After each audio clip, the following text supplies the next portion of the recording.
Let's now cross over to Washington for the much anticipated visit by SA President Cyril Ramaphosa this next week. SABC News correspondent Kate Fisher joining us live there with the latest. Kate, a very good afternoon to you. Understandably, of course, this is a much anticipated meeting between US and SA presidents, especially because it does come amid heightened bilateral tensions between the two nations. How is this meeting likely to unfold?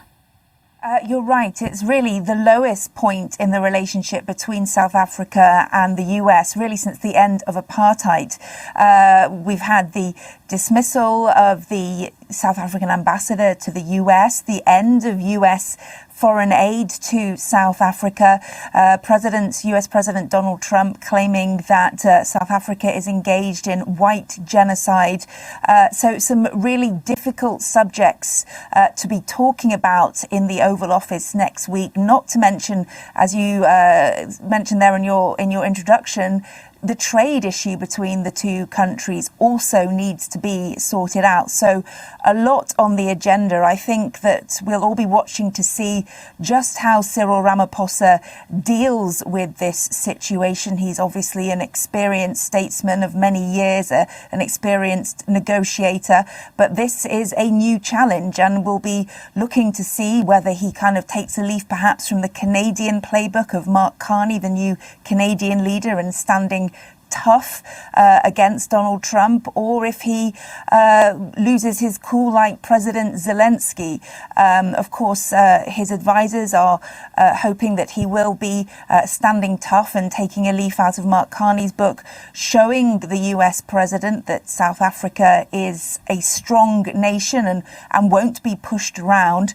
And that is perhaps the way he will go. It's certainly going to be a delicate act of diplomacy given all the tensions on the table. And of course, one of Donald Trump's closest advisors here in the US is the South African-born Elon Musk, the world's richest man, but also a man who has echoed these claims on his social media platform X of white genocide, and has also got the ear of the US president kind of amplifying these ideas in his ear. So a lot for President Cyril Ramaphosa to deal with when he has that meeting next week. And I mean, as you say, you know, a delicate act of diplomacy. And of course, just earlier on, hearing from the minister in the presidency here, Minister Ntshavheni, dispelling claims, you know, that the South African president has been invited to be embarrassed by Trump, because I guess it relates, as you also said, to that Oval meeting between Trump and Zelensky and how that quickly unfolded.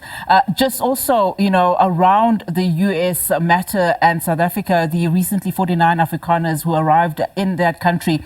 How is that process unfolding? Well, these people were greeted by senior members of the US State Department. They traveled to the US on a US chartered plane. They were given American flags as they came off, which they waved.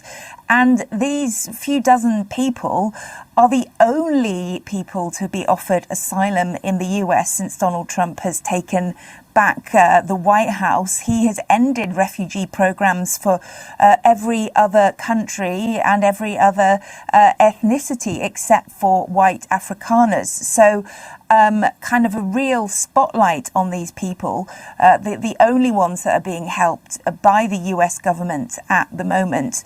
And they have responded by showing, you know, that they are delighted to be here in the US, and the Trump administration, again, using those pictures of them waving the US flags as an example of what they say is happening in South Africa and how they want to help this particular white minority, yet not help any other of the people across the world that say they need to seek asylum in the United States. So a big kind of spotlight on these people in the US. Normally, a group of 49 asylum seekers, refugees, perhaps wouldn't get such a spotlight when they arrived in the US, but since they are the only ones that are being received by the Trump administration, there is a lot of attention on them. I mean, one of the things, you know, Kate, that the President Cyril Ramaphosa is going to table with President Trump, of course, is to dispel just some of this rhetoric, especially on genocide against white people in South Africa.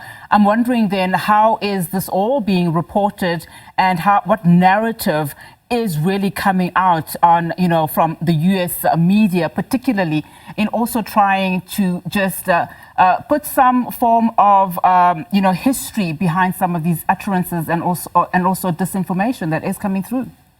It's a really good point, because I would say that a lot of the average American doesn't know a huge amount about South African history, and they may be getting their information from social media, from sound bites from the president.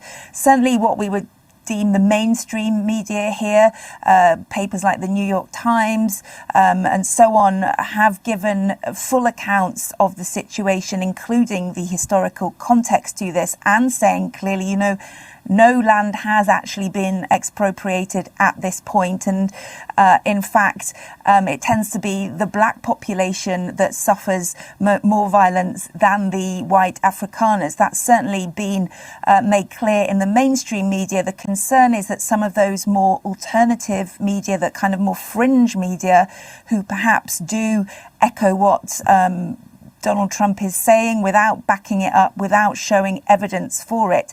There is more concern about outlets like that, who serve as an echo chamber really for the Trump administration, without that accountability and historical references.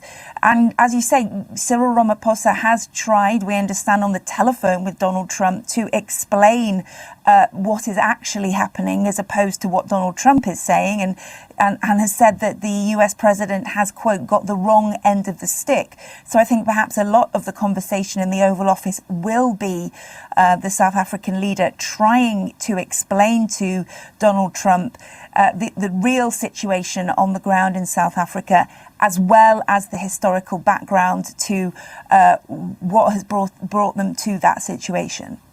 Kate, thank you so much, of course, for that update. SABC News correspondent Kate Fisher live for us in Washington.